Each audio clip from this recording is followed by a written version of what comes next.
What's going on, guys? Super Insane 18 here, and today I am bringing you an updated Spright deck profile. Now, I did go undefeated at my locals last night. I ended up taking second somehow, despite being at table 1 in the final round and winning that match.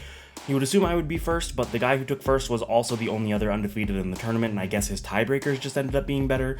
I don't really know how it works. If I was at table 1, that would make me assume that I have the better tiebreakers, but either way, I went undefeated, so I wanted to bring this to you guys because I told you I'd be updating the deck, so let's go ahead and jump on in. Alright guys, so kicking things off with our Spright lineup, it's very standard. We have 3 copies of blue, 3 copies of jet, 2 copies of red, and our 1 carrot. This seems to be the ratios that everybody is agreeing on. I kind of miss not having a third red. I didn't have a third red in my original build. I still had the 2, but there have definitely been times where a third red has come up, so I might be trying that in the future, but just a very generic Spright lineup. Then on to our frogs.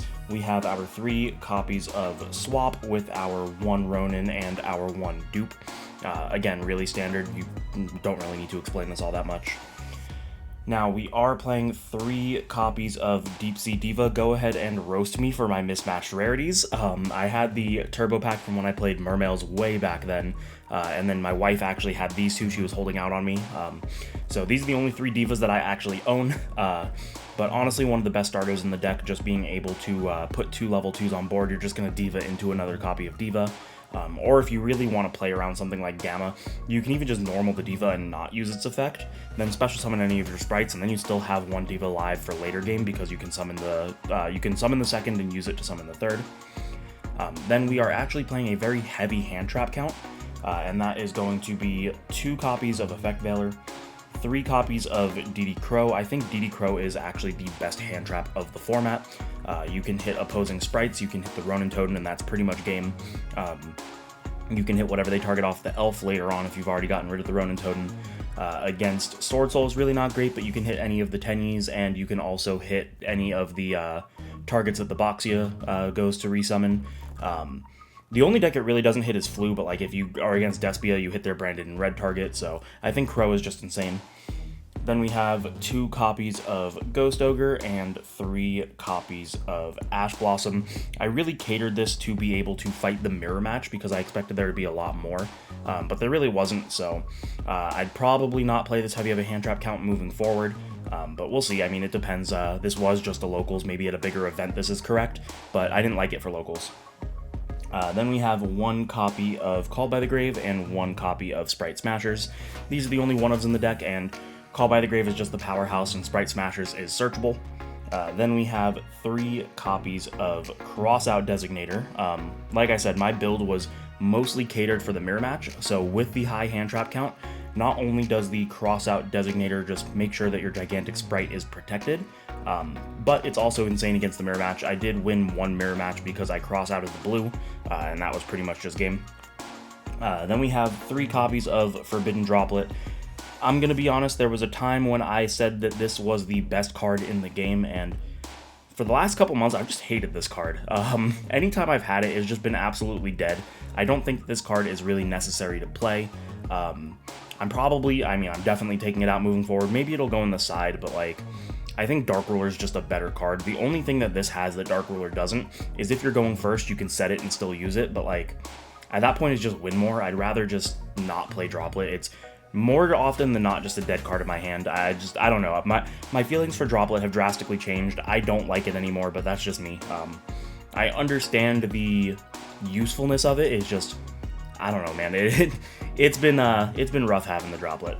Then we have our 3 copies of Spright Starter. Obviously, it is the E-Telly of the deck, so you have to max out on it. And finishing things up, we have 2 copies of Infinite Impermanence.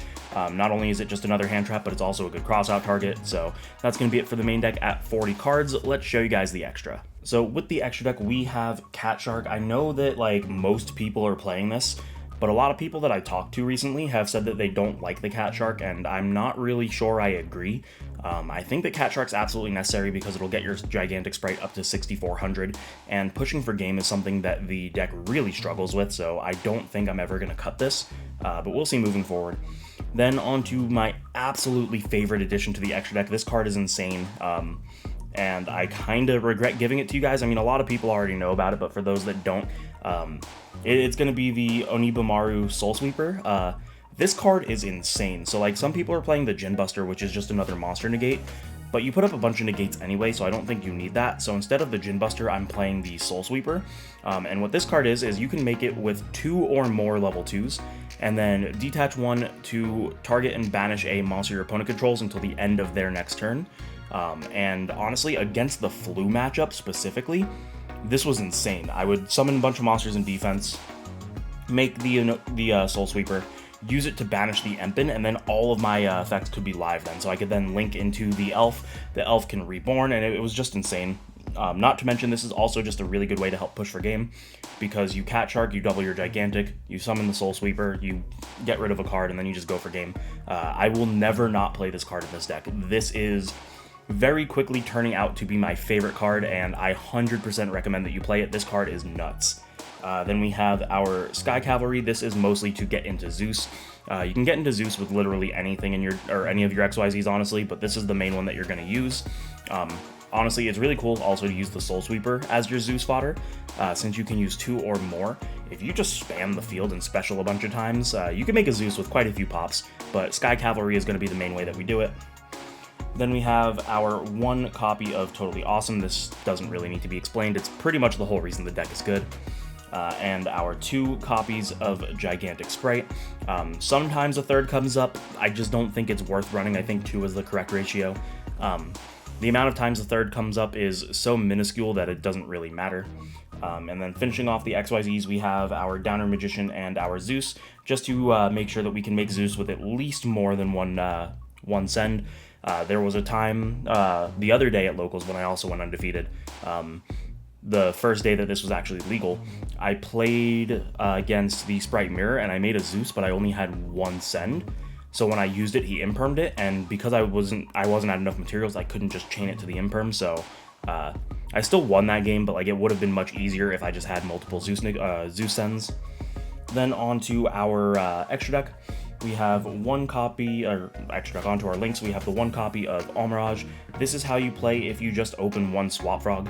Because I'm playing a very high hand trap count, it's possible that I'm going to open Swap Frog and nothing else. So I wanted to make sure that I have the Almirage. I showed you guys how to do that in my combo video, so make sure you check that out if you haven't. But I might cut this moving forward once I drop all the hand traps down. I just need to kind of rework my build, honestly. We have 1 copy of Codebreaker Virus Swordsman. This is essentially a vanilla monster. Its effect never comes up. It's not even really usable in this deck, but the reason for it is twofold. The first reason is so that you can play Deck Devastation Virus in your side deck, because Deck Devastation Virus needs a Dark with 2,000 or more attack.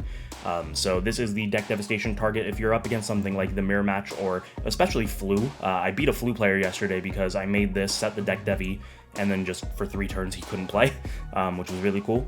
But the second use for the Swordsman is Baguska. A lot of people are talking about how Baguska just absolutely kills this deck because you don't have anything you can make that's strong enough to run it over. So this is how you do it. You make this, it's at 23, you can swing over the Baguska, and then continue doing everything else. So I think it's probably worth playing, but I have some ideas for what I want the extra deck to be, and this is one of the weaker contenders, so it's probably going to get cut, but we'll see. I'm still going to bring you guys updated content on this, so but that's my thoughts on it for now. We have the Halki Fibrax. If you watched my combo tutorial, you'll know that Halki Fibrax essentially lets you search any of your hand trap tuners. You use it to special summon your hand trap tuner, then use the Swap Frog to return it back to your hand. So I think Halk is definitely necessary. Hopefully it gets banned. I'm just really tired of this card, but until it gets banned, I'm going to abuse it. Then we have 1 copy of Nightmare Phoenix. It's just a 2, and it's a good generic way to just get rid of back row that you need to get rid of. Then we have double Spright Elf, same as Gigantic. Sometimes the third comes up, but it's not often enough to realistically do it, so I'm probably going to keep it at 2. And the last card is going to be the Access Code Talker, and that is it for the extra deck.